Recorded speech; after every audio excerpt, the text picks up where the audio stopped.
সাবেক প্রধানমন্ত্রী শেখ হাসিনার বেসরকারি শিল্প ও বিনিয়োগ বিষয়ক উপদেষ্টা সালমান এফ রহমান সহ কয়েকজনের বিরুদ্ধে করোনা ভ্যাকসিন কেনায় রাষ্ট্রীয় অর্থ আত্মসাতের অভিযোগ তুলেছে দুর্নীতি দমন কমিশন দুদক। আজ সোমবার দুদক মহাপরিচালক আক্তার হোসেন এই বিষয়টি সাংবাদিকদের নিশ্চিত করেন।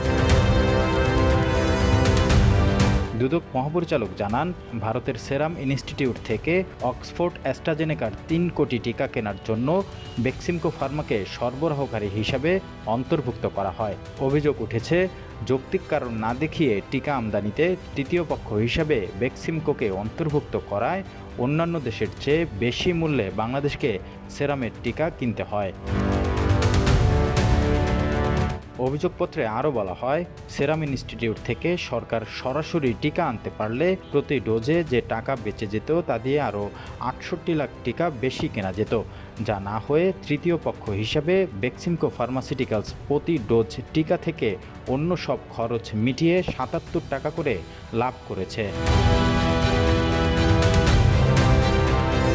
দুদকে জমা দেওয়া অভিযোগপত্রে বলা হয়েছে, সাবেক প্রধানমন্ত্রী শেখ হাসিনার বেসরকারি শিল্প ও বিনিয়োগ বিষয়ক উপদেষ্টা সালমান এফ রহমান, সাবেক স্বাস্থ্যমন্ত্রী জাহিদ মালিক সহ একটি সিন্ডিকেট ২২,০০০ কোটি টাকা আত্মসাৎ করেছে।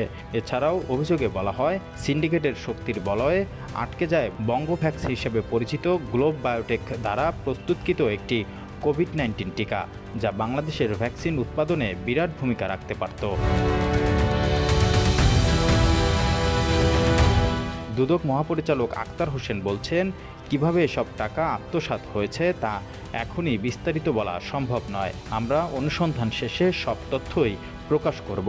এদিকে সালমান এফ রহমানকে গত ১৩ই আগস্ট রাজধানীর সদরঘাট এলাকা থেকে নৌপথে পালানোর সময় গ্রেফতার করা হয়।